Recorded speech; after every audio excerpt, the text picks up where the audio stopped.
რა თქმა უნდა, ტელეფონზე ვიყავი და უსუფაშვილს ვესაუბრებოდი. შესვენებაზე მე ურჩი უსუფაშვილს, რომ იმ ახირებისთვის ხარი დაეჭირა.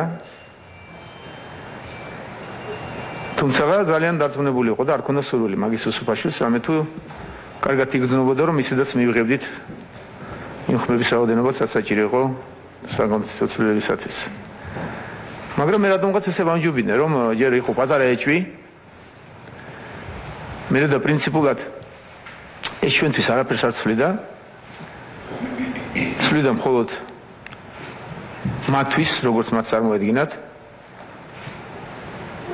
რომ ეს იქნებოდა უკეთესი ლიდერი, ყველაფერს აკეთებდა და იბრძოდა, რომ როგორმე მიაღწია ამ უცნაურობისთვის, რაც მაგალითად ჩემთვის აუხსნელია დღესაც. რა თუნდოდათ, რისთვის უნდათ ამ ღია კარების დროა, მაგრამ ღია კარების დროა დაიწყეს ახლა თუ ნახავთ და შეადარებთან პენდოგრეთის ინსტიტუტში რაღაც გამოსვლებია, რატო გამოდიან გაუგებარია.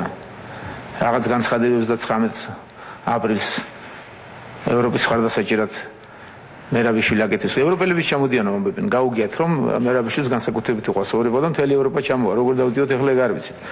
ღია კარების სამთავრობო იგივე მოხდა გუშინაც პარლამენტში. რატომ აი ეს ნიუანსი, რომ მე დავრეკე და შევცვალეთ პოზიცია, ეს მინდა რომ გაგიმარტოთ. რა თქმა უნდა, უფრო კარგი იქნებოდა ადამიანურად, პოლიტიკურად იქნებოდა უფრო კარგი, რომ არ დამერეკა, შესაძლებელია, მაგრამ ადამიანურად ჯობდა, რომ არ დაგვეშვა ჩვენ არავითარი გამონაკლისი და შემთხვევა იმის, რომ საკონსტიტუციო ცვლილება ძალიან დაბალი ალბათობით იყო ამის შესაძლებლობა, რომ ჩავარდნილიყო, ეს არავითარ შიშს არ იწვევს, არც ჩემში და არც თქვენში. ჩვენ ბევრჯერ ვისაუბრეთ ამაზე, საზოგადოებისთვისაც ეს არ იყო საშიში. ძალიან ცუდი იქნებოდა, რომ ნაციონალური მოძრაობა პრაქტიკულად დარჩებოდა საზოგადოების მიღმა და ამის სურვილი მე არ გამაჩნდა და არ გამაჩნია დღესაც. ამიტომაც პატარა ეჭვს არ დავტოვეთ, ურჩია უსუფაშვილს, რომ ჯობია დაუთმოთ ამ ახირებაზე. შედეგად ჩვენ მივიღეთ ის, რაც გვინდოდა. რა რჩება, თქვათ, როგორი ნიუანსი რჩება, აი უკმაყოფილების გრძნობა, რომელიც დარჩა საზოგადოების ჩემი აზრით, დამჭა მეც, ალბათ თქვენს გაგაჩნიათ. აი ეს განმარტება მინდა, რომ შეიძლებოდა ნაციონალურ მოძრაობას, მათ წევრებს, უფრო დიდი დივიდენდები მიეღოთ საზოგადოებიდან, თუ ესენი მოიქცეოდნენ ნორმალურად, ისევე როგორც მათი ლიდერი.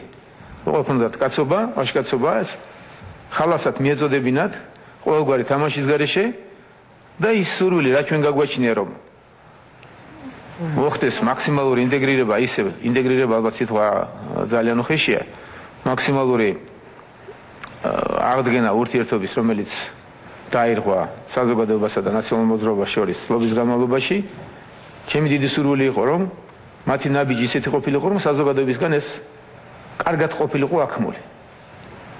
შედეგად ხმები მიცეს, მაგრამ რაღაც უმადურად გამოვიდა. აი, მარილი ვერ მოაყარეს. მე არ მგონია, რომ ეს საზოგადოებამ სიამოვნებით მიიღო. მათ ლიდერს შეეძლო ეს კაცურად გამოსულიყო და ჩაეწოდებინა და გააკეთებინა და ისიც მოახერხებდა საზოგადოებასთან ისევ ჩაბურნებას და დაახლოებას. შედეგად გაუგებარი გამოსვლა გააკეთა, აგრესიული, ვიღაცებს ემუქრება, რაღაცას იმუქრება. და აი რაცა საწყენი და რამაც დატოვა ცუდი ფონი ისაა, რომ შეიძლებოდა ამით მომხდარიყო დაახლოება ნაციონალურ მოძრაობასა, მის ლიდერსა და საზოგადოებას შორის, რის მცდელობას მე გამაჩნია. ნაბიჯი გადაიდგა, ყველა მხარე დაუჭირეთ, კარგი საკონსტიტუციო ცვლილება გატარდა და მე მგონი შედეგი შეეძლოთ, თქვათ, ფრიადი მიიღოთ ნაციონალურ მოძრაობის წევრებს მათ ლიდერთან ერთად, გაჭირვებული სამიანი თუ მიიღეს ალბათ რა, გაჭირვებული ისიც, ან თუ მიიღეს ისიც პოზიტივია, ესეც საკითხავია. და ჩვენი მხრიდან რა თქმა უნდა, ჩვენს და საზოგადოებამაც მე მგონი ყველაფერი გავაკეთეთ ამისათვის და მივიღეთ ის, რასაც ველოდით. თუმცა კიდევ ერთხელ ვიმეორებ, რომ იმ შემთხვევაში თუ საკონსტიტუციო ცვლილება არ გავიდოდა, არაფერი არ ემუქრებოდა საზოგადოებას, არც ჩვენ, გარდა ზედმეტი ემოციური დატვირთვისა. ეს მოიხსნა და უარეს პატარა ხიფათი არსებობდა, რომ ნაციონალური მოძრაობა შეიძლება გადაჭეხილიყო. ეს პატარა ნიუანსიც არ დაუშვი, ურჩია უსუფაშვილს და მაინც გაითვალისწინა და თუ ვთქვათ ოფსკულისკენ გადაწყვეტენ ჩვენ გავუფინეთ და დაუფინეთ პარაშუტები მივეცით და მე მგონი დაეშინეთ თუმცა კიდევ ვიმეორებ რომ კარგი იქნებოდა რომ უფრო მეტი სიტყვა და მეტი ხარდაჭერა მიეცათ მათ საზოგადოებისთვის და საზოგადოებისთვის მიეწოდებინათ. აი სამ მთლიანად მე რაც დავინახე სხვა პროცესები გაგრძელდება მე ვფიქრობ რომ მომავალში ნაციონალურ მოძრაობას დასკვნებს გააკეთებს და უფრო მეტ ანგარიშს გაუწევს საკუთარ საზოგადოებას და ყოველგვარი ახირებების გარეშე შეიძლება რომ მიიღონ მეტი ჩართულობა ამ პროცესებში რასაც ჩვენ ვაპირებთ ჩვენ საზოგადოებასთან ერთად რომ წინ წავიწიოთ და განავითაროთ ჩვენი ქვეყანა. უკმარისობის გზნობა დარჩა ჩემი აზრით საზოგადოებაშიც ეს ბოლო 2 თვის განმავლობაში რაღაც ესა ის ახირება რომ არა ხმებზე არ მაქვს ხმები არ მაქვს ხედულობაში. ადამიანურად მათ შეეძლოთ დაახლოებოდნენ საკუთარ საზოგადოებას. მეტი ანგარიში გაეწიათ. ამ ახირებების გარეშე შეიძლებოდა ჩვენ უფრო კონსოლიდირებული პარლამენტი მიგვეღო და საზოგადოებაშიც ის მუხტი წყენობის ყველაზე მსუბუქად რო ვთქვათ აგრესიას სიტყვას არ ვეხმარ, რაც არსებობს ნაციონალურ მოძრაობის მიმართ, შეიძლებოდა შენელებულიყო და უფრო კარგად განვითარებულიყო.